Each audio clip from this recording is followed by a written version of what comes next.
Hello everyone, welcome back to ARV construction site. फेरि पनि हामी तपाईहरुको लागि नयाँ भिडियोमा लिएर आइसकेको छौं। आजको भिडियो स्पेशल भिडियो के छ भने चाहिँ आज हामी DPC Beam को सरिया बाइन्डिङको काम भइसकेको छ। तपाई DPC Beam को सरिया कसरी बाड्ने र कति बाड्ने भन्ने कुरा म तपाईहरुलाई पूर्ण रूपमा डिटेलमा जानकारी दिन गइरहेको छु। भिडियोलाई अन्तिमसम्म हेर्दै गर्नु होला। च्यानलमा नयाँ हुनुहुन्छ च्यानललाई सब्स्क्राइब गर्न चाहिँ नभुल्नु होला।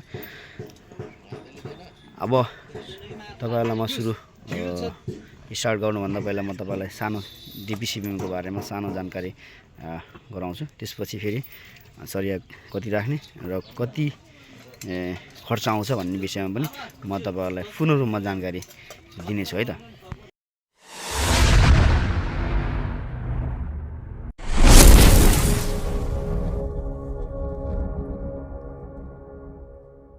भनेको के त DPC Beam भनेको ड्याम प्रुफिङ कोर्स, जसलाई चाहिँ कुनै पनि ओसेबाट चिसोपनबाट बचाउनको लागि बिल्डिङमा घरहरुमा चाहिँ यो बीम बान्ने काम गरिन्छ।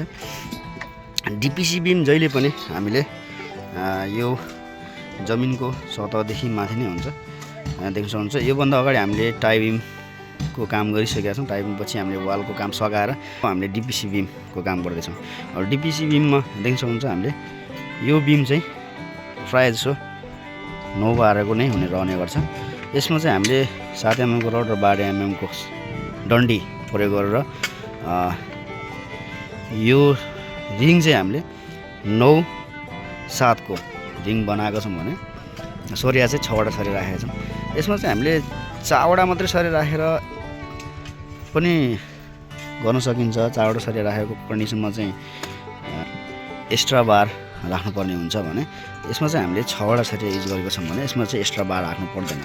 अब यो कन्डिसनमा अब कुनै कन्डिसनमा चाहिँ अब 6 वटा सरिया राखेर पनि एक्स्ट्रा बार राख्ने गरिन्छ भने हामीले चाहिँ यसलाई चाहिँ 6 वटा सरिया राखिसकेपछि एक्स्ट्रा बार नहाल्दा पनि हुन्छ भन्ने हिसाबले चाहिँ हामीले चाहिँ यसमा एक्स्ट्रा बारको युज गरेका छैनौं। तर 4 वटा मात्रै रड हुन्थ्यो भने यसमा चाहिँ एक्स्ट्रा बार राख्नुपर्ने जरुरी हुन्थ्यो। जसमा चाहिँ एक्स्ट्रा बार चाहिँ साइडबाट यो साइडबाट पिल्लो यो कोलमको लगभग 3 फुट यता र 3 फुट उता गरेर एक्स्ट्रा बारहरु राख्नुपर्ने हुन्थ्यो। तर हामीले चाहिँ एक्स्ट्रा बार नराखेर 6 वटै सरिया राखेर चाहिँ सिंगै सरिया राखेर चाहिँ यसमा चाहिँ हामीले बाँधेका छौं। बीमको सरिया भन्दा जहिले पनि हामीले चाहिँ यो जहाँ चाहिँ ल्यापहरु राख्ने ठाउँ हुन्छ, ल्यापहरु चाहिँ जहिले पनि हामीले एकै ठाउँमा क्रस गरेर राख्नु हुँदैन। यहाँ देख्न सक्नुहुन्छ हामीले ल्याब यो बीचको सरिया सिंगो छ भने साइडको मात्र ल्याब राखेका छौं। जस्ट अपोजिटमा फेरि तलको सिंगो दुईटा सरिया सिंगै छ र यो एउटा बीचको सरियालाई मात्र ल्याब राखेका छौं। अब ल्याब राख्दा जहिले पनि हामीले कम्तिमा भने 3 फुट यहाँ देख्न सक्नुहुन्छ यहाँदेखि यहाँसम्म यो ल्याब यो ल्याबको डिस्टेन्स चाहिँ कम्तिमा भने 3 फुट, त्यो भन्दा माथि 5 फुटसम्म। अब ल्याबको कन्डिसन हेरेर कस्तो ठाउँमा पर्ने यो ल्याब त्यो गरेर राख्न सकिन्छ। साइडको जस्तो कर्नरको यो भाग हेर्ने हो भने अब हामीले जहिले पनि यो अन्तिमको यो छ नि यसलाई चाहिँ एल गरेर यहाँ देख्न सक्नुहुन्छ यहाँबाट यसरी एल गरेर माथि आछ, यहाँबाट यसरी एल गरेर माथि आछ भने यो तलको जुन के रे लास्टको यो सरिया छ जुन यसलाई चाहिँ यसरी बाहिर छोडिदिइरहेछ। यहाँ देख्न सक्नुहुन्छ यो चाहिँ यसको बारेमा पनि तपाईलाई म पुरै डिटेल दिन्छु। अब यहाँ देख्न सक्नुहुन्छ यो चाहिँ हामीले अब केसको लागि छोड्यौं, यो चाहिँ बाहिर किन निकालेको भन्ने विषयमा अब तपाईहरुलाई धेरैलाई उत्सुकता हुन्छ नि। अब यसको बारेमा जान्न मन लागिरहेको होला। म यसको बारेमा पनि हजुरहरुलाई चाहिँ पूर्ण रूपमा डिटेल दिन्छु। यहाँ देख्न सक्नुहुन्छ प्रत्येक उसमा चाहिँ हामीले कोलमको यो छेउमा चाहिँ हामीले बाहिर सरिया निकालेर एक्स्ट्रा सरिया निकालेर छोड्दिएका छौं। यो कस्तो कन्डिसनमा निकाल्दा ठीक हुन्छ भन्ने कुरा म तपाईहरुलाई पूर्ण रूपमा यसको विषयमा पनि पूर्ण डिटेल दिनेछु है त।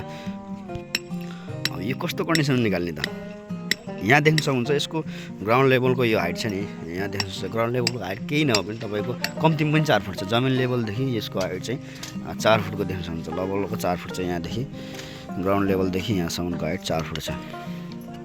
यस्तो कन्डिसनमा के हुन्छ भनेपछि तपाईको अब हामीले यो कन्स्ट्रक्सनको काम बिल्डिङ काम कम्प्लिट गरिसकेपछि हामीले चाहिँ साइडमा चाहिँ अब यसमा पेटीको काम गर्नुपर्ने हुन्छ।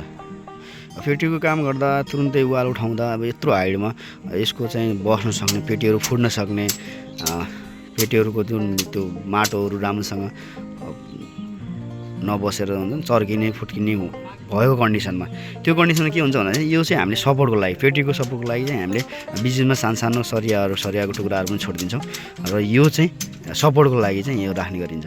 यसले गर्दा चाहिँ कहिले पनि सरियाहरू पेटीको उसमा छोड्यो भने के हुन्छ भनेपछि यसले चाहिँ सपोर्ट लिन्छ र सपोर्ट लिएपछि बाहिरको त्यो पेटीको भागहरू चर्किने फुट्ने चाहिँ एकदम कम सकभर त हुँदैन भन्नुपर्छ।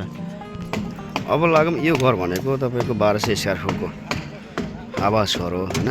अब यसमा चाहिँ सरिया म कति खर्च आउँछ भन्ने कुरा म तपाईँहरूलाई यसको बारेमा डिटेल दिन चाहन्छु।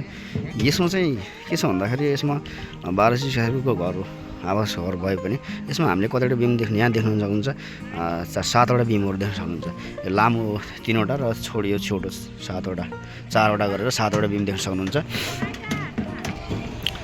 1200 स्क्वायर फुटमा खर्चको हिसाब गर्ने हो भने अब टोटल सरियाको खर्च चाहिँ कति लाग्छ भन्ने विषयमा हामीले अरू भन्दा पनि यो डिपिसीको लागि मात्रै सरिया कति लाग्छ भन्ने विषयमा तपाईँहरूलाई म जानकारी दिन चाहन्छु।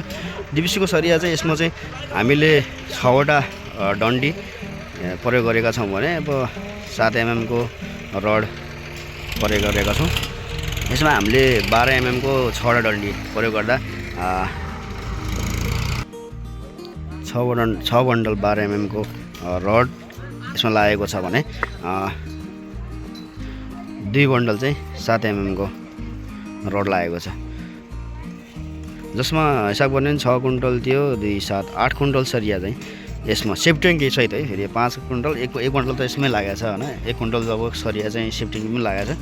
यसमा चाहिँ सेफ्ट्याङ्की सहित हामीले 6 कुन्टल सरिया र 2 कुन्टल रिङ चाहिँ लागेको छ। सरियाको मात्रै हिसाब गर्ने हो भने अहिलेको रेट अनुसार आफै हिसाब गर्न सक्नुहुन्छ। अब रेट पनि तपाईँको प्रत्येक ठाउँ अनुसार फरक रहने भएकोले तपाईँको जिल्लामा तपाईँको ठाउँमा कुन चाहिँ कति रेट छ अब आफै क्यालकुलेसन गर्न सक्नुहुन्छ। 1200 स्क्वायर फुटको यो आवास घरमा यो चाहिँ 1200 स्क्वायर फुट छ टोटल। यो डिपिसी र सेफ्ट्याङ्की सहित तपाईँको 8 बन्डल सरिया 8 कुन्टल सरिया लागेको छ। 8 कुन्टल सरिया अब तपाईँको रेट अनुसार कति छ अहिले हाम्रो यहाँ चाहिँ 9000 रुपियाँ कुन्टल छ हाम्रो यतातिर भने अब हाम्रो रेट अनुसार 72,000 चाहिँ सरियामा खर्च आयो। यो डिपिसीमा 72,000 खर्च आयो भने अब सिमेन्ट कति लाग्छ भन्ने कुरा सिमेन्टको विषयमा हिसाब तपाईँलाई भन्दाखेरि 1200 स्क्वायर फुटमा 9-12 को बिम र सेफ्ट्याङ्की तपाईँको यो 120 फुटको यो कोठा छ सेफ्ट्याङ्की सहित गरेर यसमा चाहिँ 40 बोरा सिमेन्ट लाग्छ। 40 बोराको हाम्रो यता चाहिँ 500 अहिलेको रेट चाहिँ नर्मली 500 छ भने तपाईँकोतिर कति हिसाब गर्न सक्नुहुन्छ। 500 को दरले 40 बोराको हामीले 20,000 रुपियाँ चाहिँ सिमेन्टमा र 72,000 सरियामा गरेर 90,000 ल 92,000 चाहिँ यो डिपिसी बिम बान्न चाहिँ 92,000 खर्च आयो। त्यस्तै यसमा चाहिँ 2 ट्राली बालु 2 ट्राली गिटी लाग्ने गर्छ, जसले गर्दा बालुको रेट 5,000 को दरले 10,000 त्यो भयो भने अब गिटीको रेट 5 × 10 20,000 त्यसले गर्दा लगभग 1,10,000 जति तपाईँको टोटल खर्च आउँछ। डिपिसी बिम यो 1200 स्क्वायर फुटमा डिपिसी बिमको खर्च मात्रै तपाईँको 1,20,000 रुपियाँ भेटाउने गर्यो। कन्स्ट्रक्सन सम्बन्धी सम्पूर्ण जानकारीको लागि हाम्रो च्यानललाई चाहिँ सब्सक्राइब गर्न नभुल्नुहोला र सँगै रहेको बेल आइकनलाई पनि क्लिक गर्न नभुल्नुहोला। र अहिलेसम्म यो भिडियो अन्त्यसम्म हेरिदिनु भएकोमा सबैलाई धन्यवाद।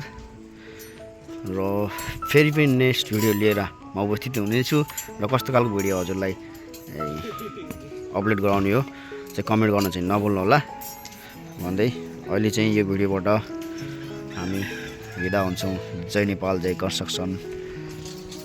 Next video